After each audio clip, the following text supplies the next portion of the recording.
Gold, trusted gold buyers. మీరు తాకట్టు పెట్టిన బంగారాన్ని విడిపించి ఈ రోజు ఉన్న మార్కెట్ ధరకు కొనబడను.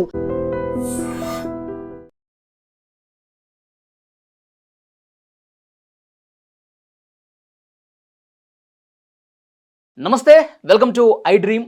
నేను వలి. మంగ్లీ కేసు ఎంతవరకు వచ్చింది? ఏమైంది అసలు ఈ కేసు? మొత్తం సైలెంట్ అయిపోయింది. ఒక నెల రోజుల క్రితం మనం చూసాం, మంగ్లీయే మొత్తం స్కామ్ చేసింది అని చెప్పి బాధితులు పెద్ద ఎత్తున రోడ్ల మీదకి వచ్చారు, పోలీస్ స్టేషన్ల చుట్టూ తిరిగారు. తినడానికి తిండి లేక కూడా రోడ్ల మీద నిలబడ్డ పరిస్థితుంది. ఆ తర్వాత అడ్వకేట్ సుబ్బు నేను న్యాయం చేస్తానని చెప్పి ఆయన ముందుకు రావటం, ప్రెస్ మీట్లు, మీడియా ముందుకు రావటం. తర్వాత సంపత్ నాయక్ అక్కడ వాళ్ళ గూడెలకు కూడా వెళ్ళి బాధితులకు అండగా ఉంటానని చెప్పి ఆయన మాట్లాడటం. కొన్ని రోజులకు మొత్తం చల్లబడిపోయింది. అసలు ఎవరు ఈ కేసు గురించి మాట్లాడలా. అంటే నిందితులు ఎవరు, అసలు స్కామ్ చేసింది ఎవరు, ఈ కేసు ఎంతవరకు వచ్చింది, ఇలాంటి పలు ప్రశ్నలు చాలామందికి ఉన్నాయి. బాధితులు కూడా ఎదురు చూస్తూ ఉన్నారు, మాకు ఎవరు న్యాయం చేస్తారని. అయితే లేటెస్ట్గా ఇన్స్టాగ్రామ్లో అంటే బాధితుల తరఫున ఒక వ్యక్తి క్వశ్చన్ చేస్తూ ఉన్నాడు. అడ్వకేట్ సుబ్బు ఒక పెద్ద దొంగ, అతను న్యాయం కోసం మీడియా ముందుకు రాలా, ఏదో ఆశించి వచ్చాడు, ఆయనకి ఏమైనా డబ్బులు ముట్టినయా, ఇలాంటి ప్రశ్నలు చాలా సీరియస్గా వేస్తున్నాడు ఆ వ్యక్తి. ప్రస్తుతం నా ముందే ఉన్నాడు స్టూడియోలో, మాట్లాడదాం. అతని పేరు బానావత్ రవికుమార్ నాయక్. వీళ్ళ కుటుంబ సభ్యులు కూడా బాధితులేనట ఈ మంగ్లీ స్కామ్లో. సో ఆయనకున్న డౌట్స్ ఏంటి, ఆయన ఏం చెప్తున్నాడు, ఆయన మాటలోనే విందాం. నమస్తే బ్రదర్. నమస్తే అన్న. ఏంటి అడ్వకేట్ సుబ్బు గురించి మీరు మీ ఇన్స్టాగ్రామ్లో మీరు పెట్టిన పోస్టులన్నీ చూశాను. ఏంటి అసలు ఈ కేసు మీకు తెలిసినంత వరకు అసలు ఏ స్టేజ్లో ఉంది? ఇక్కడ వీళ్ళు ఇప్పుడు అడ్వకేట్ సుబ్బు మీడియా ముందుకు మాట్లాడే మాటలకి, ఆయన చేసే పనులకి ఏ మాట పొందడం లేదన్న. వాస్తవంగా చెప్పాలంటే మీడియా ముందుకి వచ్చి చెప్తా ఉన్నాడు, అడ్వకేట్ సుబ్బు ఫైనల్ వరకు అదే స్టాండ్లో ఉన్నాడండి, అడ్వకేట్ సుబ్బు ఎక్కడ కాంప్రమైజ్ కాలేదండి, ఇప్పటికీ నేను కేసు టేకప్ చేస్తున్నాను అని చెప్తా ఉన్నాడు తప్ప బాధితుల తరపున ఒక్క ఛార్జ్ షీట్ కూడా తీసుకోలేదు, ఏ ఒక్క కేసు కూడా తీసుకొని టేకప్ చేయలేదు. అలాంటప్పుడు బాధితులకు ఏ విధంగా న్యాయం చేస్తాడన్నా? అంతే కదా. ఇప్పుడు బాధితుల తరపున ఒక కేసు తీసుకొని కోర్టులో సబ్మిట్ చేస్తే ఒక్కరి కేసు అయినా తీసుకున్నాడన్నా? కొన్ని వందల మంది మీడియాలో తీసుకెళ్లి ఒక బస్సు, స్పెషల్ బస్ అంటే పోలీస్ స్టేషన్కి వెళ్ళాడు, పోలీస్ స్టేషన్ వాళ్ళందరినీ తీసుకెళ్లాడు, అక్కడ కేసు పెట్టడం, ఇదంతా చూసాం కదా, ఇదంతా జరిగిందిగా. అవును. ఈ కేసులో మంగ్లీ పాత్ర ఎంత ఉందని చెప్పి ఆయన పబ్లిక్కి చెప్పాడు. మా అంటే ఈ కేసు కంప్లీట్ మంగ్లీ చుట్టూ, ఓకే, బాధితుల చుట్టూ, హేమకాంత్ రెడ్డి, దెన్ మధు చుట్టూ తిరిగింది కదా ఇన్ని రోజులు. ఓకే, తిరిగి ఇక్కడ నుంచి వీళ్ళు దాదాపు దాదాపు 50 మంది నుంచి 100 మంది మీడియా వాళ్ళని తీసుకొని, ఈయన ప్లస్ సంపత్ నాయక్ ఈ ఏదైతే మన అడ్వకేట్ సుబ్బారావు ఉన్నారో బాధిత గ్రామాలకు వెళ్ళడం జరిగింది. అక్కడికి వెళ్ళిన తర్వాత ఒక్కొక్కరు, ఇప్పుడు సంపత్ నాయక్ ఏమో పబ్లిసిటీ పిచ్చుంది. దేనికోసం అంటే తెలంగాణ రాష్ట్రంలో ఆల్రెడీ మనకు రాబోయే కార్పొరేషన్ ఎలక్షన్ పోటీ, అయితే ఈయన ఆలోచన ఏంటంటే ఇప్పుడు కార్పొరేషన్ ఎలక్షన్లో పోటీ చేస్తే రాబోయే ఎమ్మెల్యే ఎలక్షన్లో కూడా పోటీ చేస్తారు. దేవరకొండ నియోజకవర్గం అనేది ఒక బంజారా రిజర్వేషన్లో ఉంది. ఓకే, బంజారా రిజర్వేషన్లో ఉన్న నియోజకవర్గంలో ఇప్పటి నుంచే నేను ఎవరో ప్రూవ్ చేసుకోవాలి. దానికి ఎవరైతే ఈ సంపత్ ఉన్నాడో నేను ప్రూవ్ చేసుకోవాలనుకుంటే అక్కడ ఒక ఇన్సిడెంట్ జరిగింది. అక్కడికి వెళ్తే ఈయనకి వెళ్ళడానికి స్పాన్సర్ చేసింది కూడా నాకు తెలిసి ఎవరో. అసలు అక్కడికి వెళ్ళి ఈయన రచ్చరచ్చ చేయాల్సిన అవసరం లేదు. కానీ అక్కడికి వెళ్ళి ఎమ్మెల్యేలు ఉన్నారా లేరా మీరు చూసే ఉంటారు, ఎంపీలు ఉన్నారా లేరా, రాజ్యాంగం ఉందా, ముఖ్యమంత్రి ఉన్నారా లేరా అని పెద్ద పెద్ద డైలాగులు కొట్టినావే సంపత్తు. నేనేమడుగుతున్నా, ఇప్పుడు నువ్వు ఉన్నావా లేవా? ఇప్పుడు నువ్వు ఆడికి పోయి రచ్చ చేసి ప్రజల ముఖాలు చూసి వచ్చిండ్రు నాయన సంపత్ నాయకు ఏదో చేస్తాడని చెప్పి వాళ్ళకి ఆశ కల్పించి వచ్చినవే. వాళ్ళు ఆశలు పడి వస్తాయి, రయ్యాలో రేపు వస్తాయేమో అని ఆలోచించుకునే వాళ్ళ మనసుల్లో ఇంకా ఆశలు రేపేసి వచ్చినవే.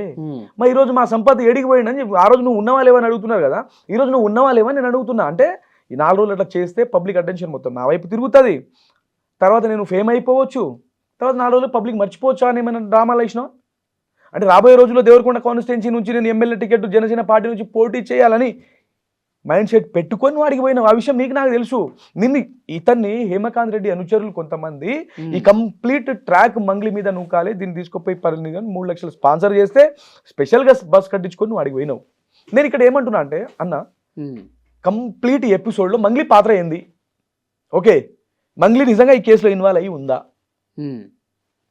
అండ్ ఏదైతే అడ్వకేట్ సుబ్బారావు వచ్చిండో అసలు ఈయన దేవరకొండ బాధ్యులకి సంబంధం లేదన్న. ఎవరికి? అడ్వకేట్ సుబ్బారావుకి దేవరకొండ తరపు నుంచి వచ్చిన బాధితులకి సంబంధమే లేదు. ఓకే. అసలు ఈయనకు అసలు ఆయన ఆఫీస్కి వస్తే, ఆయన ఆఫీస్కి వచ్చిన తర్వాత బాధితులందరూ కూడా ఆయన్ని వేడుకున్నారంటగా, మేము కోట్ల రూపాయలు నష్టపోయాం, మమ్మల్ని అన్ని మాయా మాటలు చెప్పి ప్రజల్లో ఒక మభ్య పెట్టి ఒక డైనమాలు నింపిస్తున్నాడు. వాస్తవంగా చెప్పాలంటే సరే ఏడుకున్నారు కదా, మరి ఏ బాధితుల నుంచి కోర్టులో కేసు పెట్టినావు చెప్పు. ఏడుకున్నారు, ఏ బాధితుని కేసు నువ్వు టేకప్ చేస్తున్నావు? దేవరకొండ నుంచి ఒక్కడిని బయట పెట్టంటున్నా. అంటే పోలీస్ స్టేషన్లో కేసు పెట్టి ఇక పూర్తి వదిలేశాడు. అక్కడ వదిలేసాడు. పోలీస్ స్టేషన్లో కేసు వాళ్ళు ఎంత ముందు నుంచి పెట్టి ఉన్నారు, ఈయనేం పెట్టేది కొత్తగా, ఎక్కడి నుంచి ఎప్పటి నుంచో నడుస్తుంది. అది పెట్టిరు కాబట్టి మధు నాయకు ఇటు చూస్తే బాగాలేదని జైలుకు పోయిర్రు. నువ్వు పెట్టుడేముంది? పోలీస్ స్టేషన్ వరకు కాదు, కోర్టులో నువ్వు ఎంతవరకు ఫైట్ చేస్తున్నావు అంటారు. నేను న్యాయవాదిని, నేను అంతా కోర్టులో చూసుకుంటా, అంతా నేను అందరిని బాధితులందరినీ నేను చూసుకుంటా, అంతా నాదే బాధ్యత, ఆఖరి వరకు కొట్లాడే వరకు మంగ్లీని జైలుకి పంపించే వరకు నేను ఆగను నిలబడను అని పెద్ద పెద్ద డైలాగులు మాట్లాడిన ఎడికి పోయినవు అంటున్నా. ఉత్త మాటలేనా? ఉత్త మాటలు కాకపోతే ఏమనాలి సార్ దీనికి? నేను ఇంకో క్లారిటీ ఇస్తాను మీ ఛానల్ నుంచి తెలుగు ప్రజలకు క్లారిటీ ఇవ్వాలనుకుంటున్నా. సింపుల్ లాజిక్, బాధితుల తరపున నువ్వు ఫైట్ చేస్తానప్పుడు ఒక కేసు అయినా తీసుకోవాలా వద్దా? తీసుకోవాలా వద్దా? ఒక్క కేసు కూడా నువ్వు తీసుకోలేదు, కానీ బాధితులను న్యాయం చేస్తా అంటావు. అసలు నీ క్లయింట్ ఎవడు? అక్కడ ఉన్న దాంట్లో ఒక్క క్లయింట్ కూడా నీకు లేడు. నీ క్లయింట్ హేమకాంత్ రెడ్డి. అసలు నేను ఈ కేసులో తీసుకొచ్చిందే హేమకాంత్ రెడ్డి. ఈ కేసు టేకప్ నీ చేతిలో ఇచ్చిందే హేమకాంత్ రెడ్డి. ఓకే, హేమకాంత్ రెడ్డి నీకు ఈ కేసు టేకప్ చేసి చేయమని ఇస్తే నువ్వు ఏం చేసినావు? ఆయనే ఉన్నాడు కదా కేసులో, ఆ దొంగ ఆయననే. అదే చెప్తున్నా, హేమకాంత్ రెడ్డి అండ్ మధు వీళ్ళిద్దరు పార్ట్నర్స్. ఓకే, హేమకాంత్ రెడ్డి ఏదైతే జిఎన్ఐ గోకులానంద ఇన్ఫ్రా ఉందో అది కావచ్చు, ఏదైతే మైక్రో ఫైనాన్స్ కావచ్చు, ఇవన్నిట్లా మధుకి ఒక బినామీ పొజిషన్లో ఉన్నది హేమకాంత్ రెడ్డి. బ్యాక్ బోన్లో నడిపించింది. మరి హేమకాంత్ రెడ్డిని ఆల్రెడీ మధు జైల్లో ఉన్నాడు కదా, ఆ డబ్బులన్నీ హేమకాంత్ రెడ్డి దగ్గర ఉన్నాయి. మధు బయటికి వస్తే డబ్బులు నేను ఇవ్వాల్సి వస్తుంది బాధితులకి అనే ప్లాన్తో హేమకాంత్ రెడ్డి ఏం చేసినాడంటే ఈ లాయర్ సుబ్బారావు ఒక పావుగా వాడుకున్నాడు. ఇప్పుడు తాగే తినే దగ్గర కూర్చుని క్లియర్గా మాట్లాడుకున్నారు. మధు మంగ్లీ ఫ్యామిలీతో కొంచెం సన్నిహితంగా ఉంటాడు. ఈ కంప్లీట్ ట్రాక్ అటు నువ్వు కేసు, ఆమె ఒక సెలబ్రిటీ, మీడియా అంతా అటెన్షన్ అటు పోతుంది, మనల్ని పెద్దగా పట్టించుకోరు, వాళ్ళ ఆలోచన అది, పట్టించుకోరు. ఫైనల్గా మధు బయటికి రాడు, ఈ డబ్బులతో నేను ఎంతో అంత ఇచ్చేస్తా, నువ్వు ముందైతే దీనికి ప్లాన్ చేయను, ఒక సిట్టింగ్ కూర్చున్న దగ్గర మాట్లాడుకున్నారు వీళ్ళు. ఫైనల్ ఏమైందంటే హేమకాంత్ రెడ్డినే దొంగ అని తేలింది ఇన్వెస్టిగేషన్లో, ఆయన జైలుకి బాయ్. ఇప్పుడు నేనేమంటున్నా అంటే ఇదే స్టూడియో నుంచి సుబ్బారావుకి నేను క్వశ్చన్ అడుగుతున్నా, నువ్వు హేమకాంత్ రెడ్డికి అన్యాయం చేసి బాధితులకు న్యాయం చేస్తావా? నువ్వు 20 లక్షలు రెమ్యునరేషన్ తీసుకున్నావు, నాకు ఇంటిమేషన్ ఉంది. నువ్వు హేమకాంత్ రెడ్డిని అంటే హేమకాంత్ రెడ్డి దగ్గర నుంచి 20 lakhs కేసు టేకప్ కి తీసుకున్నాడు అడ్వకేట్ సుబ్బు తీసుకున్నట్టు నాకు ఒక ఇప్పుడు నాకు ఒక అది ఒరిజినల్ కాదని ఒక ఆరోపణ అయితే ఉంది నీ మీద. కొంతమంది 2 కోట్లు కూడా తీసుకున్నారు అంటున్నారు. ఓకే ఉంది. నేను ఏమంటున్నా అంటే హేమకాంత్ రెడ్డికి అన్యాయం చేసి బాధితులకు న్యాయం చేస్తావా, లేదా హేమకాంత్ రెడ్డిని ప్రొటెక్ట్ చేయడానికి బాధితులకి అన్యాయం చేస్తావా అనేది నా ఇంటెన్షన్ అన్న. ఇప్పుడు జరుగుతున్న దాన్ని సీన్ చూస్తే ఏమనిపిస్తుంది మీకు? అసలు బాధితుల తరపుండి సుబ్బారావు అనేది అసలు కంప్లీట్ గా వదిలేసిండు. ఈ విషయాన్ని పబ్లిక్ మర్చిపోతే చాలా అనుకుంటుండ అంతే. ఇప్పుడు 100 మంది బాధితులు వచ్చారు కదా ఆ రోజు హైదరాబాద్ కు వచ్చిరు, ప్రెస్ క్లబ్ లో మాట్లాడారు, పోలీస్ స్టేషన్ దగ్గర నిలబడ్డారు, ఇంతమంది మీడియా ముందుకు వచ్చారు. వాళ్ళందరూ ఏమైపోయారు? ఇప్పుడు నేను ఈడి దానికి వచ్చిన వాళ్ళు ప్రెస్ క్లబ్ లో మీటింగ్ చేసిన వాళ్ళని తీసుకుపోయి కోర్టులో ఒక కేసు పెట్టాల్సింది కదా వాళ్ళ దగ్గర ఉన్న ఆధారాలతో. ఆ కేసు పెడితే హేమకాంత్ రెడ్డి దొరుకుతాడన్నా, ఈయన దగ్గర ఉన్న డబ్బులన్నీ పోతాయి, ఈయనకు రూపాయి కూడా ముట్టవు కదా. అర్థమైందా? అసలు సుబ్బారావు ప్రెస్ క్లబ్ తీసుకొచ్చింది సంపత్ నాయక్ ఆడ ఈయన కూడా ఉన్నాడు. నేను ఇంకొక మాట చెప్తానా, కంప్లీట్ ఎపిసోడ్లో సంపత్ నాయక్ పాత్ర అనేది ఇక్కడ జరిగింది ఏంటంటే దేవరకొండ కాన్స్టిట్యూన్సీలో ఉన్న ఏదైతే ప్రజలు ఉన్నారో వాళ్ళ ముఖాలు చూపించి, ఓకే వాళ్ళ బాధలు చూపించి, వాళ్ళ ముఖాలు చూపించి, తండావాసులు వాళ్ళు అన్నీ చూపించి, ఊర్లలో తండాలలో అన్యాయం అయిందంటే నీలాంటి నాలాంటి వస్తే అయ్యా దండం పెడతాని కాలు పట్టుకుంటారు. మీరు వెళ్ళిరా అక్కడికి? పోయిరా? మీరు పోయాం కదా. మీరు కరెక్ట్ అని పేరేంది సంపత్ని అబ్జర్వ్ చేసిరా? ఎవరైనా కాలు పెట్టుకుంటే వాళ్ళకి 4 సోషల్ మీడియా టీం ఉంటుంది, ఆయనకి ఫోటోలు వీడియోలు దీనికి కాలు పెట్టుకుంటే వీడియో సైగా చేస్తుంటాడు. దండం పెడుతూ ఎవరైనా వచ్చి అయ్యా అంటే ఫోటో వీడియో అంటే ఆయనకు కావాల్సింది ఓన్లీ పబ్లిసిటీ. రాజకీయ నాయకుడు కదా, అంతవరకు చూసుకుంటాడు. ఈయనకు కావాల్సింది ఫేమ్. సినిమాల్లో ట్రై చేస్తున్నాడు కదా. ఎవరు? సుబ్బారావు అరే ఈ మధ్య ఎంతో మంది ప్రముఖ డైరెక్టర్ల దగ్గర ఆయన దగ్గర కళలు ఉన్నాయి, మంచి మంచి కళలే ఉన్నాయి మన సుబ్బారావు దగ్గర. ఏడ చూస్తే మీడియా ఇప్పుడు ఈ కేసు టేకప్ చేయడం కావచ్చు, మీడియా ముందు మాట్లాడడం కావచ్చు, ఇదంతా ఫేమ్ కోసం పాకులాటేనా? ఫేమే. ఈయనకి ఏంటంటే ఒక ఫేమ్ అవ్వాలని ఒక పిచ్చి ఉంది మనోనికి. ఈయన ఏం చేస్తాడంటే మీడియా కనబడితే చాలు ఇక ఆటోమేటిక్గా లోపల ఉన్నటువంటి కళాకారుడు బయటకు వచ్చేస్తాడు. ఆయన మామూలు కళ ఈయన అప్పుడే అడ్వకేట్ అయిపోతాడు, అప్పుడే జడ్జి అయిపోతాడు, అప్పుడే మళ్ళీ ఆర్టిస్ట్ అయిపోతాడు, అప్పుడే రాజకీయ నాయకుడు కూడా అయిపోతుంది. ఈ మధ్య పబ్లిక్ దగ్గర అమ్మ నీకు సహాయం చేస్తా అని చెప్పి ఒక ముసలావిడ దగ్గర పాప మా కొడుకు చనిపోయిన బాధలో ఉండేనా, నాకు ఆ ముసలావిడ దగ్గర నాకు కూడా జాలి వేసింది. అయితేనా అక్కడ ఉన్న బామ్మ దగ్గరికి వెళ్ళి నేను ఏం చేసిండంటే, ఇప్పుడు ఆ బామ్మ దగ్గరికి వెళ్ళాల్సిన అవసరం కూడా నాకు లేదు, ఈయన క్లయింట్కి వీళ్ళకి ఏం సంబంధం లేదు. కాకపోతే ఎక్కడి నుంచి కొంచెం మీడియా అటెన్షన్ ఎక్కువ ఉంది కదా, అడిగి పోతే కొంచెం ఈయనకి మీడియా అటెన్షన్ పెరుగుతుంది. ఆ బామ్మ దగ్గరికి పోయిండు. పాపం మా ముందే కొడుకు చనిపోయిన బాధలో ఉంది తను. ఆ బాధలో ఆడికి పోయి ఆమె ఏడుస్తుంది. తండాలలో ఎట్లుంటారు, నీలాంటి మనలాంటి ఈయనలాంటి తెల్ల కోటు మన తెల్ల షర్టు బ్లాక్ ప్యాంట్ వేసుకుని నల్ల కోట్ వేసుకుని పోతే ఎవడో మంచివాడు మహానుభావుడే వచ్చిండు సాయం చేస్తాడేమో అనుకుని ఆ బామ్మ పాపం ఏడుస్తూ ఉంది. అమ్మ నువ్వు ఏడవద్దు, ఏం బాధపడవద్దు, నేనున్నాను ఆమెకి ధైర్యం చెప్పి. నేనేం చేసినంటే నెటిజన్ అంటే ఆయన సోషల్ మీడియా పోస్ట్లో కావచ్చు, యూట్యూబ్లో కావచ్చు, వీటిల్లో ఇగో అండి ముసలావిడ ఈయన కొడుకు చనిపోయిండు, పెట్టేటోళ్ళు ఎవరు లేరు, పాపం ఇల్లు కూడా ఇలా ఉంది, ఈమెకి ఎవ్వరు పెట్టేటోళ్ళు లేరు, 100 సంవత్సరాలు ఉంటుందని చెప్పి ఫోన్పే నెంబర్ గూగుల్ పే నెంబర్కి డబ్బులు కొట్టాడు అని చెప్పి ఈయన ఫోన్ నెంబర్ ఇచ్చుకున్నాడు.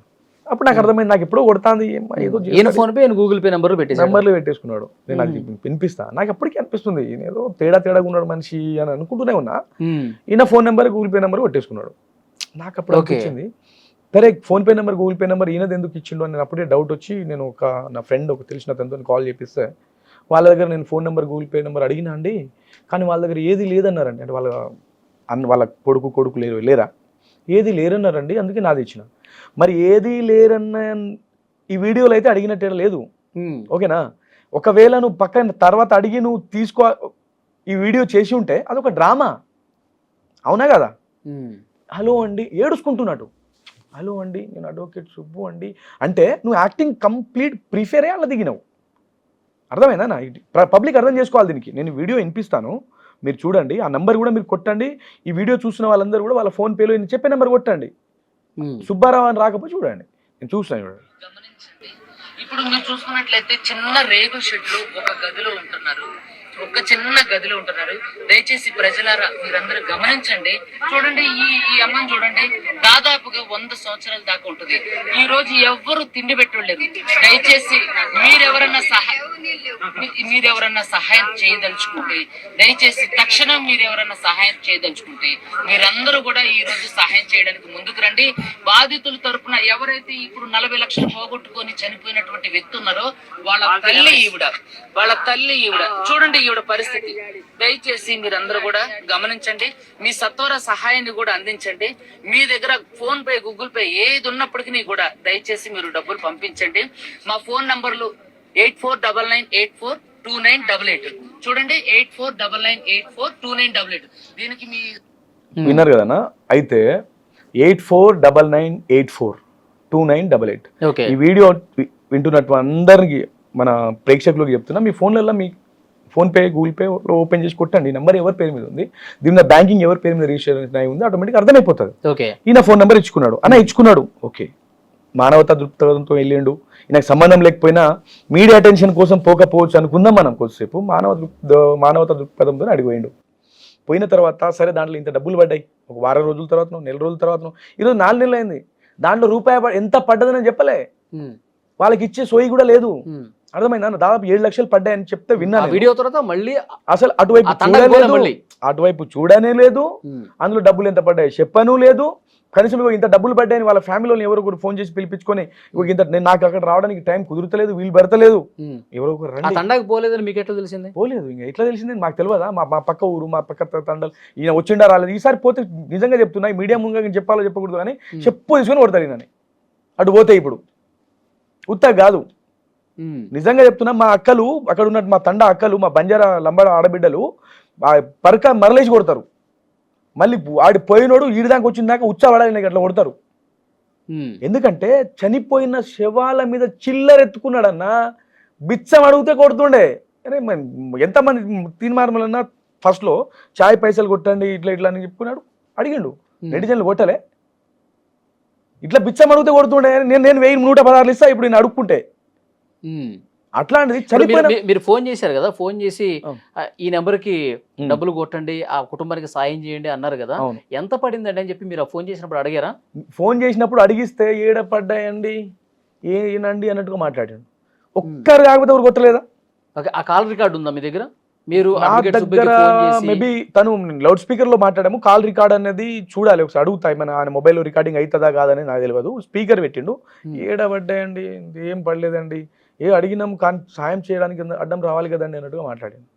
నేను అడిగేది ఏంటంటే కనీసం ఒక్కరు కాకపోతే ఒక్కరైనా నేను ఇంకొక ఆ ఊరి సర్పంచ్ అని ఒక ఆయన ఉంటాడు నాకు ఫ్రెండ్, మంచి ఆయన పేరు ఎందుకు చెప్పడం కానీ, ఆయన ఫోన్ చేసి 7,000 పడ్డాయండి అని చెప్పిండంట. 7 లక్షలు పడ్డాయని ఇంటిమేషన్ ఉంది, 7,000 పడ్డాయని చెప్పిండట. ఓకే, 7,000 పడినా కానీ రూపాయి పడినా కానీ బాధ్యతకి ఎవరికి వెళ్ళాలన్నా డబ్బులు అవి ఆ కుటుంబానికి ఇవ్వాలి కదా, వెళ్ళాలి కదా.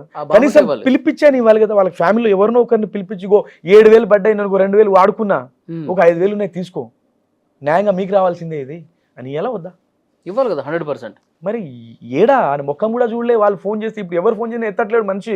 ఇక్కడ ఇంకొక హైలైట్ ఏంటంటే నా ఇంటెన్షన్ ఒకటే అన్న, మంగ్లీ గారిని రేపు పొద్దునే నేను అరెస్ట్ చేపిస్తా అని చెప్పి పెద్ద పెద్ద మాటలు మాట్లాడి. ఓకే, ఏమైంది ఇప్పుడు అరెస్ట్ ఎందుకు చేయలేదు? మొన్న క్రాంతి గారి టీవీలో ఈయన ఇంటర్వ్యూ చూసిన నేను, ఇప్పుడు ఎందుకు అరెస్ట్ చేయించలేదు, ఏమైంది మంగ్లీ కేసు ఏమైందంటే, ఏడండి ఆమె ఇంకా పెద్ద పెద్దోళ్ళు ఉన్నారండి, అంతా మేనేజ్ అయిపోయారండి. అరే ఓ సన్నాసి, నేను క్లియర్ గా మేనేజ్ అయిపోయారంటే ఇప్పుడు ఈయన కూడా మేనేజ్ అయిపోయాడా? మరి అదే డౌట్. అందరూ మేనేజ్ ఈయన అది కూడా అంటారు, అందరూ మేనేజ్ అయితే. నేను ఇలా ఎందుకు మాట్లాడుతున్నా అంటే, మా గుట్టాలల్లా మా వాళ్ళ ముఖాలు చూపించి సింపతి కొట్టుకున్నావు కదా, వాళ్ళకి ఎవరు న్యాయం చేయాలి? నేను ఏమంటున్నా, ఈ సుబ్బారావుని అంటున్నా, బాధితులు మంగ్లీ అందరినీ మేనేజ్ చేసిందండి అంటే చిన్నగా సైడ్ ట్రాక్ పట్టిస్తున్నాడు, దీన్ని మేనేజ్ చేసింది అన్నారు. సరే మేనేజ్ మంగ్లీ అయితే ఇన్వెస్టిగేషన్ సంస్థల్ని పోలీసులను అందరినీ మంగ్లీ మేనేజ్ చేసింది బై. నువ్వు హైకోర్టులో హైకోర్టు అడ్వకేట్ అని చెప్పుకుంటావు కదా, నాకు తెలిసినంత వరకు అడ్వకేట్ అంటే అన్ని కోర్టులకు అడ్వకేటే. హైకోర్టుకు ఒకరు, సుప్రీంకోర్టుకు ఒకరు, జిల్లా కోర్టుకు ఒకరు, డిస్ట్రిక్ట్ ఉండరు.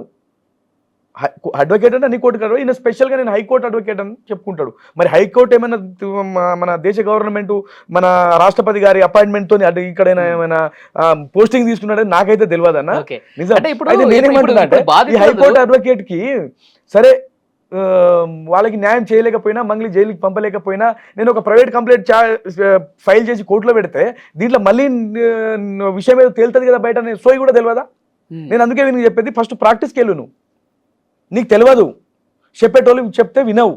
ఎవరైనా మీలాంటి వాళ్ళు మాలాంటి వాళ్ళు అడిగితే ఉల్టా అడ్వకేట్ని నన్ను అట్లా అడుగుతావా, నీ ఛానల్ మీద కేసు వేస్తా అంటాడు.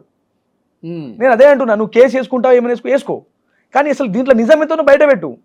లేదు అంటావా అసలు దీంట్లో మంగ్లీ పాత్ర ఉందా లేదా క్లియర్గా బయటకు వచ్చి చెప్పు. నువ్వు నిజంగా దీంట్లో మంగ్లీ పాత్ర ఉందా, కావాలని నువ్వు ఆరోపణలు చేసినావా? సుబ్బారావు నేను అడిగేది, దీంట్లో మంగ్లీ పాత్ర ఎంత ఉంది, నువ్వు ఫస్ట్ బయట పెట్టు. ఆరోపణలు అయితే చెప్పినావు, అందరు నిజమని నమ్మించినావు, మరి నిజమని అడ్వకేట్ సుబ్బు ఫేక్ అని చెప్తా ఉన్నారు. 100% ఫేక్ అని చెప్పి అడ్వకేట్ సుబ్బు పూర్తిగా ఆయన ఫేమ్ కోసం పాకులాడి ఇదంతా ఒక డ్రామా క్రియేట్ చేశాడు, అంతే, ఆయన దగ్గర విషయమే లేదు అని చెప్పి బరాబర్ లేదు. అది ఇప్పుడు మీ బాధితులకు కూడా తెలిసిపోయింది కదా, మీ తండావాసులకు కూడా తెలిసిపోయింది కదా. అవును, ఇప్పుడు ఆయన అకౌంట్ నెంబర్లు ఇచ్చి ఆయన డబ్బులు దొబ్బేశాడని చెప్పేసి చెప్తా ఉన్నారు కదా.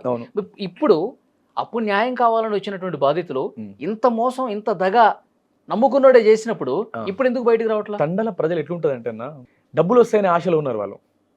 తండాల ప్రజలు ఎట్లుంటారంటే, ఇక ఊర్లలో తండాల ఇప్పుడు మొన్నటి వరకేమో యాసంగి పంట వేసిర్రు, కోసిర్రు వరి, ఇప్పుడు మళ్ళీ వర్షాకాలం పంట వేసిర్రు, వాళ్ళ పండ్లలో వాళ్ళు ఉంటారు. ఇవాళ కాకపోతే రేపు మా డబ్బులు వస్తాయేమో అని ఆశలో ఇప్పుడు ధైర్యంగా ముందుకు వచ్చి కొట్లాడేటోళ్ళు ఎవరు లేరన్నా. అట్లా ఉంటే వాళ్ళు డబ్బులు ఎందుకు ఇస్తారన్నా? మాట్లాడి వాళ్ళ తరపున కొట్లాడేటోళ్ళు ఉంటే వాళ్ళ డబ్బులు ఏరు ఫస్ట్, వాళ్ళకి తెలుస్తుంది తెలివి, వాళ్ళకంతా లేదు కాబట్టి వాళ్ళు. ఇప్పుడు మొన్న నేను ఒకరితో కాల్ చేయించిన అడ్వకేట్ సుబ్బుకి, ఫోన్ చేపిస్తే ఏడండి సరే నేనైతే న్యాయంగా కొట్లాడతా, నేను మాట ఇచ్చినా కాబట్టి నేను ఇదే స్టాండ్లో ఉన్నా, కానీ ఎంతో అంత వాళ్ళు పెట్టుకోవాలి కదండి. ఏం పెట్టుకోవాలి? వాళ్ళ డబ్బులు ఒక మనిషికి 50,000, 20,000, 30,000 ఇస్తే ఈయన కేసుని టేకప్ చేస్తాడంట. అర్థమైందా? ఏ ఉద్దేశంతో? మరి నేను చెప్పేది ఏంటంటే, ఆ 50,000 రూపాయలు ఒక 20-30 మంది పెట్టుకుంటే, ఒక 30 మంది పెట్టుకుని ఎంత అవుతున్నా డబ్బులు 3,15 అంటే దాదాపు 1,50,000 అవుతాయి. ఓకే, ఆ డబ్బులు 15,000 అవుతాయి, సారీ 30 మంది పెట్టుకుంటే 15 లక్షలు అవుతాయి, 50,000. ఆ డబ్బులు పెట్టుకుంటే ఈ మంచి లాయర్ని పెట్టుకోవచ్చు. గీడేందన్నా ఈయనకి మ్యాటర్ లేదు ఈయన దగ్గర. ఈయనేం లాయరు? వాళ్ళు 50,000 పెట్టుకునే పొజిషన్లో ఉంటే జబర్దస్త్ లాయర్ని పెట్టుకుంటారు. కోట్లు మంచి మంచి లాయర్లు ఉన్నారు. ఈయన ఎందుకు తీసుకుంటారు? అసలు మంగ్లీ కేసుని ఎవరు బ్యాకప్ చేయట్లేదు, మీరు మాత్రమే న్యాయం చేయగలరు, మీరే ఒక ధీటైనటువంటి లాయర్. నేను అదే చెప్తున్నా, ఈయన ఉన్నందుకే కేసు అట్లా పోయింది. అది అన్నా ఈయన ఉన్నందుకే ఇది ఇక్కడ ఏంటంటే ఈయన కంప్లైంట్ ఇచ్చినదే దొంగ. ఈ కేసుని ఈయనకి ఇచ్చినోడే ఒక దొంగ. ఆ దొంగకు మద్దతు పలుకుని ఏమన్నా ఈయన కూడా దొంగ అనాలనే ఉన్నదా? సరే నీ క్లయింట్ నిజంగా జెన్యున్ పర్సన్, లేకపోతే అక్కడ ఉన్నటువంటి బాధితుల తరపు నువ్వు కొట్లాడినావు అనుకో, నువ్వు జెన్యున్ రా అంటాం. నీ క్లయింట్ దొంగని పక్కన పెట్టుకొని దొంగ తరపు నుండి నువ్వు కొట్లాడుతున్నావు, నేను దొంగ అనాలి. అడ్వకేట్ సుబ్బుతో నేను కాల్ చేసే ప్రయత్నం మాట్లాడండి. ఏమైంది వాళ్ళు ఇట్లా ఆన్ కెమెరా ఉన్నామని చెప్పకండి. ఏమంటారు వినండి. ఆ కెమెరాలో ఉంటే చేంజ్ అయిపోతాడు. యాక్చువల్గా ఆయన ఫోన్ లిఫ్ట్ చేయడు. యాక్చువల్గా చాలా సందర్భాల్లో ఫోన్ లిఫ్ట్ చేయాలి, తర్వాత కాల్ బ్యాక్ చేస్తాడు.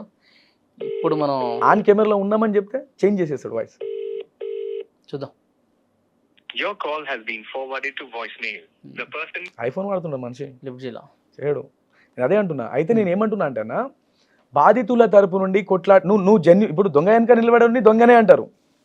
నేను క్యాజువల్గా అంటున్నా. ఇక్కడ పాయింట్ ఏంటంటే నీ బాధ్యత ప్రకారం నీ క్లయింట్ నువ్వు లాయర్ అంటే ఆయన క్లయింట్, ఆయన దగ్గరకు వచ్చిన క్లయింట్ ఒకవేళ తప్పు చేసినా ఏం చేసినా ఆయన ప్రొటెక్ట్ చేయడం నీ బాధ్యత. నువ్వు ఎంతవరకు ప్రొటెక్ట్ చేయాలి? కోర్టుల వరకే. పోలీస్ స్టేషన్ కూడా వెళ్ళాల్సిన అవసరం నువ్వు లేవు. క్లియర్ గా చెప్పాలంటే నువ్వు పోలీస్ స్టేషన్ వెళ్ళేది కూడా అంత అవసరం లేదు. ఎంతసేపు నీ క్లయింట్ కి నువ్వు న్యాయ సలహాలు ఇస్తూ కోర్టులో నీ కేసు ఎంతవరకు అక్కడ చూసుకోవాలి నువ్వు. ఈయన డైరెక్ట్ ఫీల్డ్ లో దిగిండు ఒక రాజకీయ నాయకుడు లెక్క. అసలు వాళ్ళు అనుకున్నారు నిజంగా ఎమ్మెల్యే కూడా రాలేదు కానీ అడ్వకేట్ సుబ్బారావు వచ్చిండ్రా మా ఊరికని. నిజమన్నా ఒక్కొక్కరు అసలు నిజంగా ఈయనకి ఆ చిత్తశుద్ధి ఉంటే కనుక ఎప్పుడో ఛార్జ్ షీట్ వేసేవాడు, కేసు కోసం నిరంతరం ఫైట్ చేసేవాడు. అలా ఛార్జ్ షీట్ లేదు, వాళ్ళకి న్యాయం చేస్తా అంటాడు. ఎట్లా చేస్తాడు? నాకు అదే బాధ. అయితే ఈ క్వశ్చన్ నేను అడుగుతుంటే నా మీద కేసు పెట్టాడు మనిషి. కేసు పెట్టాడా? అన్న నిజంగా చెప్తున్నా, పెట్టిన కేసు కూడా ఫేకే. ఎట్లా? నేను అదే చెప్తున్నా. నెల అయిందన్న, నెల వరకు నాకు ఏ పోలీసు కూడా కాల్ చేయలే. మన తెలంగాణ పోలీసులకి నన్ను పట్టుకోరండి, నేను ఎంత చెప్పని నా నంబర్ తీసుకోవడం అంతే. కావాలి అనుకుంటే నాకు పర్సనల్గా మెసేజ్ పెట్టినా నేను సహకరిస్తా. ఎందుకంటే నాకు జస్టిస్ మీద నమ్మకం ఉంది, పోలీస్ వ్యవస్థ మీద నమ్మకం ఉంది, పోలీస్ ఎంత. కానీ కేసు పెట్టినట్టు నన్ను భయపెట్టడానికి ఆయన సోషల్ మీడియాలో లేకపోతే ఆయన ఫాలోవర్స్కి అఫీషియల్గా ఒక వీడియో రిలీజ్ చేసినాడు ఆయన. అందరికీ నమస్కారం అండి. నేను హైకోర్టు అడ్వకేట్ సుబ్బు మాట్లాడుతున్నా. చూస్తున్నారు కదా, గత కొంతకాలంగా ఒక తప్పుడు ప్రచారం చేస్తున్నటువంటి వ్యక్తి ఎవరైతే ఉన్నారో మంగ్లీ సపోర్టర్ అంటే కేసుని మనం హైదరాబాద్ సైబర్ క్రైమ్ లో ఇవ్వడం జరిగింది. అది సంబంధిత పోలీస్ స్టేషన్ కి ట్రాన్స్ఫర్ అయ్యి అతని మీద ఈ రోజు ఎఫ్ఐఆర్ అవ్వడం జరిగింది. అదే విధంగా తెలంగాణ బార్ కౌన్సిల్ కంప్లైంట్ చేస్తే పొద్దున అత్యవసర సమావేశానికి bar council Telangana resolution pass చేసింది. ప్రెసిడెంట్ గారికి కంప్లైంట్ చేయడంతో చూడండి, నీతి న్యాయం కోసం పోరాడుతున్నటువంటి అడ్వకేట్ సుబ్బు ఇప్పుడు ఇక్కడ నుంచి ఈయన సొల్లు పురాణం మొదలు పెడతాడు. అడ్వకేట్ సుబ్బు ఎక్కడ మన తెలిసిందే తప్పు చేయడండి అడ్వకేట్. సరే, ఇప్పుడు ఆయన చెప్పినటువంటి మాట నుంచి మనం వద్దాం, ఆయన వైపు నుంచి మనం మాట్లాడదాం. మంగ్లీ సపోర్టర్ గానే బాణావత్ రవికుమార్ నాయక్ వచ్చాడు అని ఎందుకు అనుకోకూడదు? మంగ్లీ సపోర్టర్ గా బాణావత్ రవికుమార్ నాయక్ వచ్చిందంటే బాధితుల విషయాలను తీసేవాడిని కాదు. మంగ్లీ అసలు దీంట్లో ఎంత పాత్ర ఉందో అది తీయమంటున్నాను నేను కూడా. నిజంగా మంగ్లీ సపోర్టర్ అయితే అప్పుడే వచ్చేటోని, అప్పుడే మాట్లాడేటోని. అసలు ఆ టైంలోనే మంగ్లీకి సపోర్ట్ గా నిలబడే. కేసు చాలా సైలెంట్ గా ఉన్నప్పుడు మంగ్లీ ఈ కేసు గురించి మళ్ళీ బయటికి తీసుకురావాల్సిన కానీ కాదు. మంగ్లీ ఎవరో కూడా నాకు తెలియదండి. నేను ఇంకొక విషయం నేను బాధపడ్డా. సరే ఇది నిజమో అబద్ధమో తెలియదు. మంగ్లీ తప్పు చేసిందా చేయలేదని జడ్జ్ చేయాల్సింది ఎవరు సార్? ఎవరు? కోర్టు ఉంది, దానికి న్యాయాలు తేల్చాలి, పోలీసులు తేల్చాలి, కోర్టులో శిక్ష పడాలి. వాస్తవమే కదా? ఈడేవాడండి చెప్పనికి? ఎగ్జాంపుల్ గా చెప్తా, మంగ్లీనే ఖచ్చితంగా దీంట్లో ఉందని చెప్పనికి ఈడేవాడు. అంటే బాధితులు ఇచ్చినటువంటి ఆధారాల ప్రకారం బాధితులు ఏ ఆధారాలు కూడా అది కూడా మాట్లాడదాం. బాధితులు ఏ ఆధారాలు కూడా మంగ్లీ చేతిలో డబ్బులు ఇచ్చినాము లేకపోతే మంగ్లీ ఇచ్చినామని చెప్పి ఏ బాధితుడు చెప్పలేదు. అది చెప్పి ఉంటే ఈరోజు అడ్వకేట్ సుబ్బారావు డైరెక్ట్ మంగ్లీ ఈరోజు అరెస్ట్ అయి ఉండేది. ఒక్క ఆధారం ఉన్నా ఈరోజు మంగ్లీ అరెస్ట్ అయి ఉండేది. వాస్తవమే కదా? అలాంటి ఆధారాలు ఏం లేవు. ఈయన ఇప్పుడు ఏమంటుండంటే బాధితుల తరపున ఒక 4-5 వచ్చి అంటే మంగ్లీ మీద కేసు పెట్టాలంట. వాళ్ళ దగ్గర విషయమే లేదు, మంగ్లీ మీద కేసు ఎట్లా పెడతారు? ఇప్పుడు బాధితులని ప్రోత్సహిస్తున్నాడు ఈయన. నిన్న మాట్లాడినప్పుడు ఏమైంది కోర్టులు అంటే, మీరు మీ బాధితుల తరపు నుండి ఒక 50,000 పెట్టుకోనంట మంగ్లీ మీద మళ్ళీ కేసు పెట్టాలంట వాళ్ళు వచ్చి. ఇప్పుడు నా దగ్గర ఆధారం ఉంటే నేను మంగళ మీద కేసు పెడతా, సుబ్బారావు మీద కేసు పెడతా. ఏ ఆధారాలు లేని సుబ్బారావు మీద కేసు పెడితే అవతల పోలీసులు ఊరుకుంటారా? ఫేక్ కేసు అని చెప్పేసి బయట నడువు రాబోతుంది అంటారు. ఏ ఆధారాలు ఏంది, ఎట్లా పెడతారు వాళ్ళు? ఇప్పుడు ఒక పాయింట్ ఏంటంటే అడ్వకేట్ సుబ్బారావు డ్రామా, ఆయన కథ ఇది, ఆయన చేసినటువంటి వ్యవహారం ఇది, ఫుల్ ఫేక్ గాడు అని చెప్పి కొన్ని చూపిస్తా ఉన్నారు మీరు. అంటే మీ కుటుంబ సభ్యులు కూడా ఇందులో లాస్ అయ్యారు కాబట్టి, స్కామ్ లో ఉన్నారు కాబట్టి, మీ ఆలోచన ఏంటి అసలు? ఇది ఎలా జరిగింది, ఎవరు తప్పు ఉంది? అడ్వకేట్ సుబ్బు పాత్ర ఏంటనేది మీరు క్లియర్ గా చెప్తున్నారు. ఆయన మీద ఇన్వెస్టిగేషన్ చేశారు మీరు, ఆయన కరెక్టా ఫేకా అని. ఈ కేసు గురించి ఎంతో కొంత మీకు ఒక ఐడియా ఉండొచ్చు. ఓకే, ఇక్కడ పాయింట్ ఏంటంటే సార్, ఇది ఎట్లా జరిగింది అంటే, ఇది జరిగి దాదాపు ఒక 5 years అయింది స్టార్ట్ అయ్యి. జస్ట్ మంగ్లీ అనే ఇంట్రాప్షన్, ఈ ఏదైతే ఈయనకన్నా ముందు బాలాజీ నాయక్, ఇప్పుడు నేను కొత్తగా ప్రజలకు చెప్పాల్సిన అవసరం కూడా లేదు. స్కామ్ జరిగిందంటే అసలు ఫేక్ గాళ్ళు ఎవరనేది నా క్వశ్చన్. మెయిన్ ఏంటంటే దీంట్లో జరిగింది ఏంటంటే, ఫస్ట్ బాలాజీ నాయక్ స్టార్ట్ చేసిండు. 1 year నడిచిన తర్వాత బాలాజీ నాయక్, ఈ మధు అనేటోడు బాలాజీ నాయక్ డ్రైవర్గా చేసాడు. ఆయన చేసేది చూస్తూ ఈయన స్టార్ట్ చేసాడు. బాలాజీకి పైసలు ఇస్తున్నా అన్నట్టు ఈయన దొబ్బుకొని, వీళ్ళే ఆయనకు ఇంట్రెస్ట్ ఇస్తూ, అబ్బా మధు పైసలు మంచిగా ఇస్తున్నాడు బాలాజీ నాయక్ అంటే అని చెప్పి పబ్లిక్ అందరూ ఆయన వైపు తిప్పుకున్నాడు. ఒకనొకప్పుడు మనిషికి మనిషి మధ్య మానవత్వం అనేది లేకుండా పోయింది. అరే ఆయన ఎట్లా ఉంటుండే తెలుసా? ఇప్పుడు మనం అనుకున్నది వేరు, ఒకప్పుడు మధు వేరు. ఈరోజు దొంగ అని చెప్పుకుని మనం చెప్తున్నాము. ఒకప్పుడు అంటే అప్పటికి దొంగే, కాకపోతే ఆయన విధానము, ఆయన నడిచే విధానం, బయటికి వెళ్ళే విధానం ఎట్లుంటుండే తెలుసా? పుష్ప సినిమా హీరో కూడా పనికిరాడు, అంత హైలైట్ ఉంటుండే ఆయన. అయితే ఇక్కడ పాయింట్ ఏంటంటే, ఆ తండ వాళ్ళు కూడా ఫుల్ నమ్మిరు ఆయనని. 4-5 సంవత్సరాలు నెత్తిన పెట్టుకున్నారు. అయితే ఏం చూసి నమ్మారు అంటే ఇంట్రెస్ట్ ఇస్తా ఉన్నాడు. అప్పుడు వీళ్ళకి నమ్మించడానికి ఇంట్రెస్ట్ ఇస్తా ఉన్నాడు. తండాలు కూడా బాగా నమ్మిర్రు, నిజంగా అరే మంచిగా ఇస్తున్నాడు అని చెప్పి. అంటే ఇచ్చే డబ్బులు కూడా రిటర్న్ ఇచ్చారు. ఇంట్రెస్ట్ ఇస్తున్నాడు అంటే వీళ్ళు ముందు డబ్బులు ఇచ్చేనారు కదా, ఇచ్చిన్నారు. వాళ్ళ డబ్బులు వేలకు వేలు లక్షలు ఎట్లా ఇచ్చారు అంటున్నా? ఏం చూసి ఇచ్చారు మధుకి? అది ఏం చూసి ఇచ్చారంటే, ఇప్పుడు మీరు ఉన్నారండి, అప్పుడు మంగ్లీ పేరు చెప్పాడా? మంగ్లీ పేరు చెప్పాడా? అసలు మంగ్లీకి ఆ టైంలో మధు ఎవడో కూడా కాదు, అసలు ఇది జీరో డ్రైవర్ మంగ్లీ. నేను అదే చెప్తున్నా, అసలు మంగ్లీ వరకు చేరుకునే స్తోమత స్థాయి కార్లు వేసుకొచ్చి. ఎప్పుడు ఈ మంగ్లీ విషయంలో ఈయన ఎంటర్ అయిందంటే, ఈయనకు ఒక ఫేమ్ వచ్చింది, డబ్బు వచ్చింది, అర్థమైందా అన్న? 2-3 కార్లు వచ్చినాయి ఆ టైంలో. ఇక ఇప్పుడు మా బంజారాలో ఒక సెలబ్రిటీ లెవెల్ ఉండే అమ్మాయి అంటే, ఆమెతో పరిచయాలు పెంచుకోవాలని నేను కూడా అనుకుంటా. ఇప్పుడు నాకు కూడా ఇంటెన్షన్ ఒకసారి మంగ్లీతో మాట్లాడాలని నేను కూడా అనుకుంటున్నా. వాస్తవమనా? ఇప్పుడు ఈ విషయాలన్నీ ఆమె చూస్తే, ఈ వీడియోలన్నీ బయటకు వచ్చిన తర్వాత ఆమె చూస్తే, ఒకవేళ ఆమె నాతో మాట్లాడాలి అనుకుంటే నేను ఖచ్చితంగా ఆమెతో డైరెక్ట్ వెళ్ళి మాట్లాడతా. ఏం మాట్లాడతారు అంటే, ఈ విషయం నిజం ఎంతవరకు ఉంది? ఆన్ కెమెరా కూడా పోవాలనుకుంటున్నా నేను నిజంగా. ఆన్ కెమెరా మ్యాటర్ ఏంటంటే, నాకు తెలిసిన మా బంజారాలో కొన్ని ఛానల్స్ ఉన్నాయి, ఆన్ కెమెరా సింగిల్ గా వెళ్ళి ఒకసారి కూర్చొని మాట్లాడి నేను కూడా అనుకుంటున్నా. అసలు ఈ విషయం ఎంత, నీ మీద ఇంత అలిగేషన్ జరుగుతుంది కదా, దీంట్లో ఎంతవరకు నిజం ఉంది నేను కూడా అడగాలనుకుంటున్నా. ఓకే, మొత్తం కంప్లీట్ కానీ. అయితే ఆయన ఏం చేసినంటే, కొన్ని ఆయన ఫేమ్ అయిన తర్వాత ఆయనకు ఇంటెన్షన్ వచ్చింది. ఇప్పుడు తెలుగు ఇండస్ట్రీలో చిరంజీవి వీళ్ళు ఎట్లనో, మా బంజారా కమ్యూనిటీలో అమ్మాయి అంత ఎదిగిందంటే మాకు కూడా అంతే. క్యాజువల్గా చెప్తా, వాస్తవం ఇది. ఇప్పుడు మంగ్లీ ఒక దగ్గరికి పోతుందంటే, చుట్టుపక్కల 4-5 తండాలు, 10-15 తండాల నుంచి పబ్లిక్ ఆటోలు పెట్టుకొని పోయి చూస్తారు. అంటే అది మా దాంట్లో ఫేమ్ అయిన అమ్మాయి అని చెప్పి. అదే అంటే మీ తండాలో, మీ కమ్యూనిటీ నుంచి అంత అట్రాక్షన్ ఉంది కాబట్టి నేను చెప్పేది ఆమె 1 year నుంచి మంగ్లీ ప్రాధాన్యత. అప్పుడు ఈయనకి ఏం లేదన్నా అని చెప్తున్నా. చిన్న చిన్నగా గ్రోత్ అయ్యే కొద్ది డబ్బు, ఫేమ్ వచ్చింది. ఇక మంగ్లీతో నేను అంటే ఇంటెన్షన్ ఏంటంటే, మంగ్లీతో నేను కొంచెం ఇది చేస్తే రిలేషన్ మెయింటైన్ చేయాలి, లేకపోతే సెలబ్రిటీలతో కనుక తిరగాలని ఇంటెన్షన్తో వీడియో ఏం చేసిన అంటే, చిన్న కార్లు వేసుకొని ప్రోగ్రామ్ ఎక్కడ, ఇప్పుడు ఏం పనేం లేదు నాకు, వసూలు చేసి ఏజెంట్లని పెట్టుకున్నాడు. అర్థమైందన్న? ఇక డబ్బులు డైరెక్ట్ మధుకి ఇచ్చిన వాళ్ళు ఖాళీ 100లో ఒక 5 మొత్తం ఏజెంట్ సిస్టమ్ పెట్టేసుకున్నాడు. ఈయన పని లేదు ఆడ. ఎప్పుడు అవసరం ఏడ ఉంటుంది అని తెలుసుకొని పోవడము, అడిగి వెళ్ళి ఫోటోలు దిగడము, అర్థమైందన్న? అక్కడికి పోవడము, ఇంకా చిన్నగా పోయే కొద్దీ పరిచయం ఏర్పడుతుంది ఎవరికైనా, కామన్ అది. మన ఎస్టీ అమ్మాయి అంటే ఇక వాళ్ళు కూడా అనుకున్నారు కోట్లు సంపాయి. ఈయన ఏమంటాడు, నేను లంగతనం చేస్తున్నా, బయట దొంగతనం చేస్తున్నా, ఎవడు చెప్పాడు? అది చెప్తే నేను ఇప్పుడు లంగానే చెప్తే నువ్వు దగ్గర ఇటు కూర్చొని మాట్లాడిస్తావు. ఎవరు చెప్పారు? నేను పెద్ద బిజినెస్ చేస్తున్నా, నేను రియల్ ఎస్టేట్ చేస్తున్నా, ల్యాండ్ ఇది చేస్తున్నా, గొప్పలు చెప్పి అరే నిజంగానే బాగా సంపాదించుకుంటున్నారేమో. వాళ్ళు కూడా మంగ్లీ ఇన్వాల్వ్మెంట్ లేకముందు నుంచే నడుస్తుంది. 5 సంవత్సరాల నుంచి నడుస్తుందండి. 5 సంవత్సరాల నుంచి మంగ్లీ ఎందుకు వస్తుంది దాంట్లో? జస్ట్ 1 year నుంచి మంగ్లీ పాత్ర. ఈయన ఎప్పుడైతే మంగ్లీ వెనక తిరుగుతున్నాడో అప్పటి నుంచి ఆ బురదైనా చుట్టుకుంది అంతే, ఈమె చుట్టుకుంది అంతే. అయితే ఆడ ఏమైందంటే, ఈ గ్యాప్లో 7-8 సార్లు 10 సార్లు కలవచ్చు వీళ్ళు. కలిసినప్పుడల్లా ఇప్పుడు నేను సెలబ్రిటీ కాబట్టి ఫోటో దిగుతా. వాళ్ళ ఇంటెన్షన్లో వేరే కూడా అనుకున్నారు. ఏమని అంటే, అబ్బాయి మంచోడు, చూడొచ్చు అని. ఇప్పుడు మనం ఆన్ కెమెరా చెప్పడం కూడా కరెక్ట్ కాదు. చూడొచ్చు, అబ్బాయి మంచోడు, మంచి సంపాదన ఉంది, ఊర్లో మంచి ఇల్లు. కానీ ఇడు లంగా, ఇడు దొంగ అని పాపం వాళ్ళకి కూడా తెలియదు. మంగ్లీ చేసిన తప్పేందో తెలుసా అన్న? ఇడ విషయం క్లియర్గా చెప్పకపోవడం, అర్థమైందా? మీడియా ముందుకు వచ్చి మ్యాటర్ క్లియర్గా చెప్పకపోవడం. ఈయన దొంగ అని తేలిన తర్వాత వాడేవాడు తెలియదు. నువ్వు చెప్తావు, నేను చెప్తా. నాకు ఒక అడ్వకేట్ సుబ్బు నాకు మంచి ఫ్రెండు, దొంగతనం చేసి పోలీసులకు పట్టుబడ్డాడు అనుకుందాం. ఓకే, పట్టుబడితే ఏమవుతుంది? ఆయన పట్టుబడితే ఆయన ఎవరు నాకు తెలియదు అని చెప్తా. బయటకు వచ్చిన తర్వాత మనం దోస్తులం రాబాయి, ఆ రోజు నేను నీతో పాటు నేను కూడా జిల్లా నువ్వు చెప్పమ్మా. ఇది కూడా అంతే. ఇక్కడ ఏమైందంటే బయట ఆమెకి క్లియర్గా చెప్పడానికి రాలే. సరే ఇట్లా వచ్చింది, ఇట్లా క్లియర్ అయింది, ఇట్లా వచ్చిండో ఇట్లా ఏమైంది అని క్లియర్గా చెప్పుంటే ఈమె గారి మంగ్లీ గారికి ఇంత ఇది అవుతుండే కాదు. ఆ రోజు ఆమె క్లియర్గా చెప్పలేనందుకే ఈ అన్ని ఆరోపణలు ఎదుర్కొంటుంది. 90% ఆ పాత్ర ఉండదు అనుకుంటున్నా. ఒకవేళ ఉంటే అన్న ఒక నిమిషం చెప్తా. ఇన్వెస్టిగేషన్లో మన ఈడబ్ల్యూఓ డీసీపీ తెలుసా మీకు? ఈఓడబ్ల్యూ డీసీపీ, నేను మీకు ఒక వీడియో చూపిస్తాను. కంప్లీట్ ఇన్వెస్టిగేషన్ తర్వాత TV9 యాంకర్ గారు వెళ్ళి అడిగితే ఈఓడబ్ల్యూ డీసీపీ గారు చెప్పిన విషయం క్లియర్.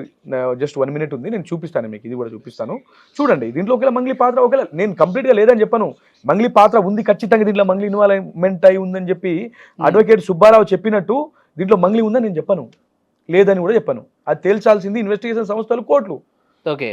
ఈ తప్పు చేసిందని చెప్పడానికి నేనెవరు, నువ్వెవరు తప్పు చేసిందని చెప్పడానికి? అవును, ఇప్పుడు ఎలాగో కేసు నమోదైంది కాబట్టి ఇన్వెస్టిగేషన్ లో తేలుతుంది. అప్పటి వరకు ఆగరా వీళ్ళు? దీంట్లో మంగ్లీ ఉంది, అమ్మా మంగ్లీ ఇడ చూడు అని పబ్లిక్ ని క్లియర్ గా మోటివేట్ చేసిరనా? అండర్ ప్రాసెస్ లో ఉన్న కేసు, అమ్మ కేసు. ఇప్పుడు సుబ్బు కూడా కేసు ఎట్లా పెట్టాలి?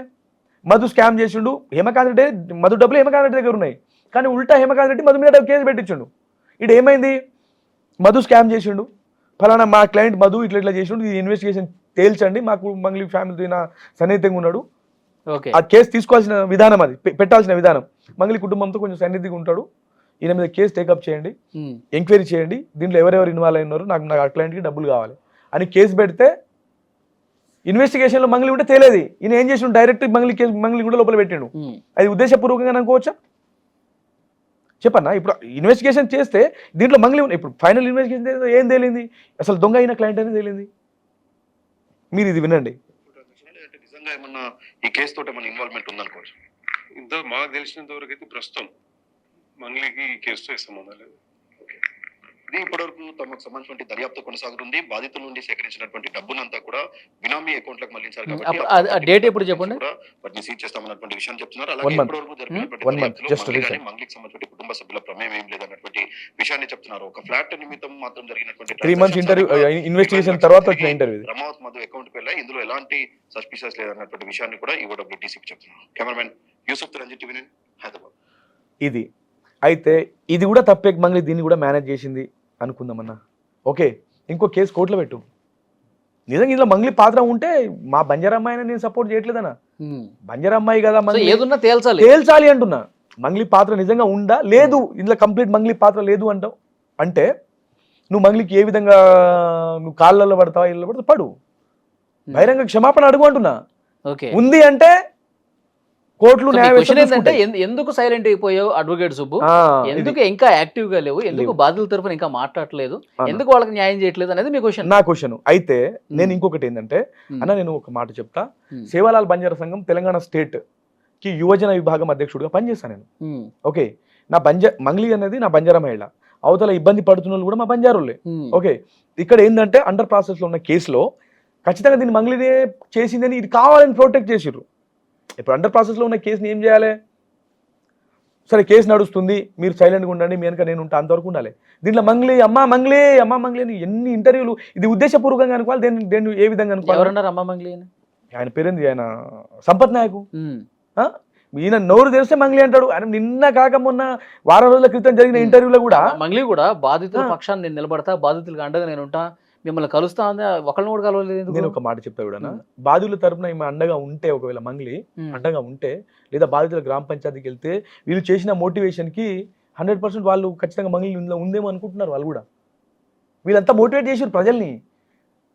ఇప్పుడు కోసం ఇప్పుడు ఆమె ఇగో అన్న మన మీడియా ఛానల్స్ మంగ్లీ మాట్లాడారు కదా, మీడియాతో మాట్లాడారు కదా, అవును సబ్బు మాట్లాడారు. అనేటువంటి అంతా ఫేక్, నా పేరు అనవసరంగా తీసుకొచ్చి ఆయన ఫేమ్ కోసం పాగులాడుతూ ఉన్నాడు, మీరు దీన్ని నమ్మకండి, పోలీసులు ఇన్వెస్టిగేట్ చేస్తారని చెప్పి ఆ రోజు ఆమె మీడియాతో మాట్లాడింది కదా. సరే ఈమె వెళ్ళకపోయినా కొంతమంది బాధితుల్ని ఆ ఇంటికి పిలిపించుకొని మీకు అండగా నేను ఉంటాను, నాకేం తెలియదు, మీకోసం నేను కూడా పోరాటం చేస్తా అని మీడియా ముందు చెప్పినామే, ఇంటికి పిలిపించుకొని చెప్తే ఇంకొంచెం నిజాయితీగా ఉండేది కదా. నిజాయితీగా ఉండేది, వాస్తవమే. మరి ఆమె ఎందుకు ఫర్దర్గా వెళ్ళలేదు లేదా ఏదైనా ప్రాబ్లం విషయంలో భయపడింది అనేది మనకు క్లారిటీగా తెలియదు. అది వాస్తవమే, అది మీరు చెప్పింది 100% కరెక్ట్. ఆ టైంలో కొంతమంది బాధితులను పిలిపించుకొనినో లేకపోతే వాళ్ళని ఏదో విధంగా ఈ కేసుని ముందు టేకప్ చేసి ఉంటే ఇంకా బాగుంటుండే.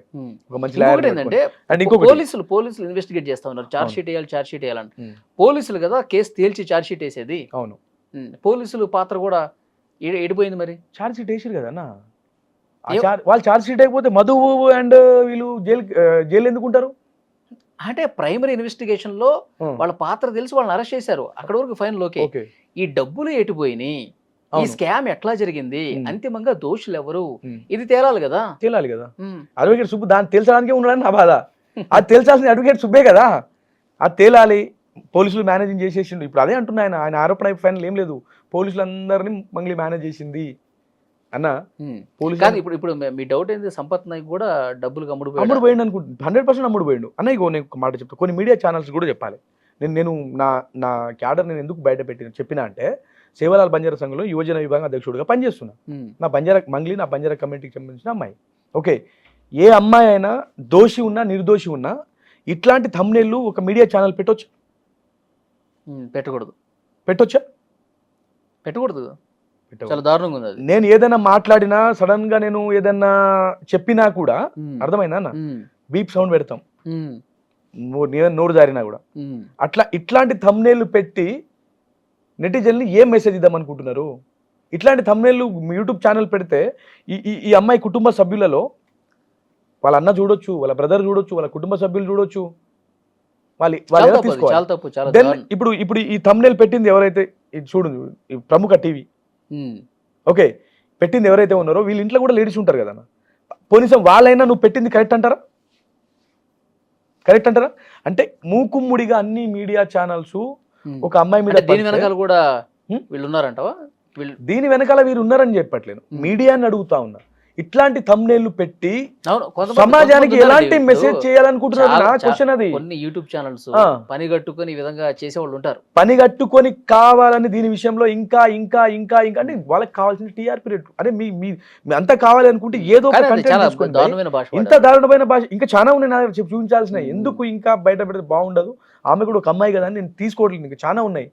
ఇట్లాంటి థంబ్నెయిల్ పెడితే నేను ఒక బంజారా బిడ్డనే, ఆమె ఒక బంజారా ఆడపిల్లనే, నాకెట్లా అనిపిస్తుంది అన్న? నీకు మా బంజారాలో ఒకటి ఉంటుంది, ఆ అమ్మాయి ఇప్పుడు నేను బాణవతు, ఒక రామావత్ ఉంటాడు, ఓకే, ఇంకో ఆయన ఖేతావత్ ఉంటారు. బాణవత్ నేను ఖేతావత్ వాళ్ళు కనిపిస్తే మీరు ఏ జాతర, మీరు క్యాజువల్గా లమ్మడలు మా భాష మాట్లాడుకున్నప్పుడు మావని కదా ఇది ఇనిషియల్ ఏందని అడుగుతాం. ఇనిషియల్ అంటే ఇంటి పేరు. ఆయన రామావత్ అంటే నేను అది బాణవత్, మన ఇద్దరం బావ బొమ్మరులు అవుతాం, వరుస కలుపుకుంటాం. అర్థమైందా? అండ్ నేను బాణవతు, ఇంకొక జాటవతో, ఇంకొక ధరావతో, లేకపోతే ఇంకొక బాణవతో ఉంటే మన ఇద్దరు అన్నదమ్ములం అన్న అమ్మాయి ఉంటే సొంత అక్క లెక్క చూస్తాం. ఈ ప్రపంచంలో ఏడున్నా మా ఇనిషియల్లో ఒక 4-5 కులాలు కలుస్తాయి. ఈ కులాలలో ఏ కులం అమ్మాయిలు కానీ అబ్బాయిలు కానీ కనిపిస్తే నాకు సొంత అన్నదమ్ములతో, అది ఇండియా వాళ్ళు ఎక్కడున్నా అది మా దగ్గర ఉంది. అంటే ఇప్పుడు మంగ్లీ విషయంలో నాకు అక్కనో చెల్లినో అవుతుంది. ఇప్పుడు ఇట్లా మాట్లాడితే ఎంతవరకు కరెక్ట్ కాదు? అది నేను చెప్పేది అదే. దీన్ని కంప్లీట్ గా మంగ్లీనే చేసిందని వీళ్ళు డిక్లేర్ చేయడానికి వీళ్ళెవరండి? ఇన్వెస్టిగేషన్ సంస్థలు ఉన్నాయి, దానికి న్యాయ వ్యవస్థలు ఉన్నాయి. ఇప్పుడు నువ్వు చట్టాన్ని నీ చేతిలో తీసుకొని నువ్వే జడ్జివా? మంగ్లీ చేసిందని చెప్పడానికి ఇక్కడ మొన్న క్రాంతి గారి ఇంటర్వ్యూలో మాట్లాడతాడు, క్రాంతి గారి ఇంటర్వ్యూలో మాట్లాడతాడు, కామాఖ్యాదేవి గుడి కంటే మంగ్లీ పోవద్దంట, కామాఖ్యాదేవి గర్భగుడిలో మంగ్లీని ఎవరండి రానిచ్చింది అంటాడు. ఏ ఉద్దేశంతో అన్నాడు ఆయన? అంటే గిరిజనులను ఇంకా గుడ్ల దాకా రానియడానికి మీరు ఏమైనా నిరాకరిస్తున్నావా? నీకు దీంట్లో ఏమైనా అభ్యంతరం ఉందా? దేనికోసం రాడు? అసలు మంగ్లీ ఏం చేస్తా నీకెందుకు? ఎగ్జాంపుల్ తీసుకుందాం, అయిపోయింది, కేసు అండర్ ప్రాసెస్లో ఉంది, మంగ్లీ ఏం చేస్తే నీకెందుకు రాబాయ్? ఎందుకు నీకు? అయితే అండ్ ఇంకొక విషయం ఏం తెలిసి, ఈయన క్రిస్టియన్ మతం మార్చుకున్నాడు, హిందూ దేవతల గురించి మాట్లాడని నువ్వెవడివి? అంతే కదనా? నువ్వు ఎవరు? మంగ్లీ ఏ గుడికి వెళ్తే నీకేంది? మంగ్లీనంట దేవరకొండ నుంచి ఎవరో ఎమ్మెల్యేగా పోటీ చేయడానికి పిలిచిరంట. ఈ అదంతు ఆయన దాకా కూడా పోయిందంట, అది కూడా వినిపిస్తా. బీజేపీ నుంచి అంట, ఓకే బీఆర్ఎస్ నుంచి అంట, బీఆర్ఎస్ నుంచి కాకపోతే మళ్ళీ బీజేపీ నుంచి అంట. ఎవరన్నా రెండు పార్టీల నుంచి పోటీ చేయించడానికి ట్రై చేస్తారా అన్న? నోటికి అడ్డు అదుపు అనేది ఉండాలి కదన్నా. నేను ఆ వీడియో కూడా చూపిస్తా, ఎందుకు ఆన్ కెమెరా నేను చూపిస్తా, మీరు కూడా నెటిజన్లో చూపియండి. ఇవన్నీ ఈయనకి ఎవరు చెప్పారు, ఈయన మోసుకుపోయింది ఎవరు, అంతే కదా, వాడిని బయట పెట్టు. మొన్నటి వరకు చెప్తాడు, ఇప్పటికీ కూడా నాకు కాంప్రమైజ్ కాల్స్ వస్తున్నాయండి. అడ్వకేట్ సుబ్బు ఇప్పటికీ కూడా ఆయనని కాంప్రమైజ్ అవ్వమని కాల్ చేస్తున్నారంట. అదే నేను చెప్పేది అదే, ఇప్పటికీ నీకు కాంప్రమైజ్ కాల్స్ వస్తుంది. నిన్న ఇంటర్వ్యూలో కూడా చెప్పిండు, ఇగో ఫలానా నెంబర్ నుంచి నాకు కాంప్రమైజ్ అవ్వని కాల్ వస్తుందని చెప్పి ఒక పోలీస్ కేసు పెడితే అయిపోతుంది కదా. వాడు ఎవడో పట్టుకొస్తే వాడే దొంగ, మరి ఎందుకు వాడిని బయట పెట్టలేడు? అవునా కదన్న, మనం అడగాల్సిన క్వశ్చనే కదా. మీడియా వాళ్ళు కరెక్ట్ అడిగేటోడు లేడు కాబట్టి కరెక్ట్ అడిగే దగ్గరికి ఆయన పోడు ఇంటర్వ్యూకి. అర్థమైంది? ఆయన చెప్పిందే బట్ ఆయన సింపుల్ ఒకటే లాజిక్ అన్న, నేను పట్టిన కుందేలికి 3 కాళ్ళు అంటే మనం 3 అని నమ్మాల్సిందే, నమ్మకపోయినా నమ్మిస్తాడు. ఓకే, నేను చూద్దాం రవికుమార్ నాయక్ గారు, చూద్దాం. సో మీరు చాలా సీరియస్ గా ఎలిగేషన్స్ చేశారు, మొత్తం ఫేక్ అడ్వకేట్ సుబ్బు అని చెప్తా ఉన్నారు. సో నేను అతనికి కూడా కాల్ చేసి మాట్లాడే ప్రయత్నం చేశాను కానీ అతను లిఫ్ట్ చేయలేదు. సో డెఫినెట్ గా మళ్ళీ ఒకసారి అతన్ని పిలుస్తాను. మీరు చేసినటువంటి ఎలిగేషన్స్ మీరు కొన్ని వీడియోలు కూడా మాకు పెట్టారు కదా. అవును, నేను ఇంకొక వీడియో కూడా పెడతాను, అన్ని పెట్టండి. సో అడ్వకేట్ సుబ్బుతో కూడా మాట్లాడి కేసు ఎంతవరకు వచ్చింది ఏంటి, మీరు ఎంత సీరియస్గా ప్రయత్నం చేస్తారు అన్నది కూడా నెక్స్ట్ వీడియోలో మనం మాట్లాడదాం. ఓకేనా? ఓకే అండి, థ్యాంక్ యూ. విషయం ఏంటంటే సార్, నాకు ఇక్కడ కావాల్సింది ఏంటంటే, ఫైనల్ నాకు కావాల్సిన విషయం ఏంటంటే, చాలా మంది నేను ఇట్లా మాట్లాడుతుంటే మంగ్లీ కావాలని చేపిస్తుంది అని ఒక ఇన్నర్ ఫీలింగ్లో ఉన్నారు.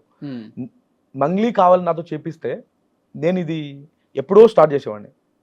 మా పెద్దలు మాట్లాడిర్రు, మా కుల పెద్దలు కూడా మాట్లాడారు మంగ్లీ చాలా మంది సపోర్టివ్గా. అప్పుడే మాట్లాడేవాడిని నేను ఇప్పుడు ఎందుకు మాట్లాడుతున్నా అంటే, ఇది ఎందుకు చల్లబడ్డారని. వీళ్ళకి ఏమైనా చల్లబడ్డ ఏమైనా నీళ్ళు పోసి కొంచెం పైకి లేపాలనా చెప్పండి, అట్లా కూడా చేస్తాం. మనకు కావాల్సింది బాధ్యులకు న్యాయం. దీంట్లో అంతిమంగా మనకు ఫైనల్ గా డబ్బులు నష్టపోయినటువంటి వాళ్ళకి న్యాయం జరగాలి. చాలా మంది తమ బిడ్డలను కోల్పోయారన్న, తండ్రిని కోల్పోయిన కొడుకులు, బిడ్డల్ని కోల్పోయిన తల్లులు, భర్తని కోల్పోయిన భార్యలు ఎంతో మంది ఉన్నారు. వాళ్ళ కడుపు కోదా మీకెందుకు? అసలు వాళ్ళని చూసి సింపతి కొట్టుకోవాలని ఎలా అనిపించిందా వీళ్ళకి? ఓకే, ఇప్పుడు మీరు సీరియస్ అలిగేషన్ చేశారు కాబట్టి ఇప్పుడు మళ్ళీ ఈ కేసు ఏమన్నా అందుకుని బాధితులకు న్యాయం జరిగే వరకు వెళ్ళాలని కోరుకుందాం. అడ్వకేట్ సుబ్బు వస్తే మళ్ళీ ఒకసారి కేసు మొత్తం ఎంతవరకు వచ్చిందో కూడా మాట్లాడే ప్రయత్నం చేద్దాం. రాలేదన్న, కేసే రాలేదు. ఎందుకు రాలేదు చెప్తా. ఒక్క ఛార్జ్ షీట్ కూడా బాధితుల తరపున వేయలేదు. అవన్నీ మాట్లాడదాం మీడియా ముందు వచ్చి చెప్తున్నారు. నెక్స్ట్ వీడియోలో మాట్లాడదాం. ఆ రోజు సుబ్బు వస్తే కనుక మళ్ళీ ఒకసారి మీకు కాల్ చేసే ప్రయత్నం చేస్తాం. తప్పకుండా నేను ఆ డిబేట్ సుబ్బారావుతో ఒక డిబేట్ ప్లాన్ చేయనా, ఖచ్చితంగా నేను ఆన్ కెమెరా ఆయనతో నేను మాట్లాడుకోవాల్సిన కొన్ని ఉన్నాయి.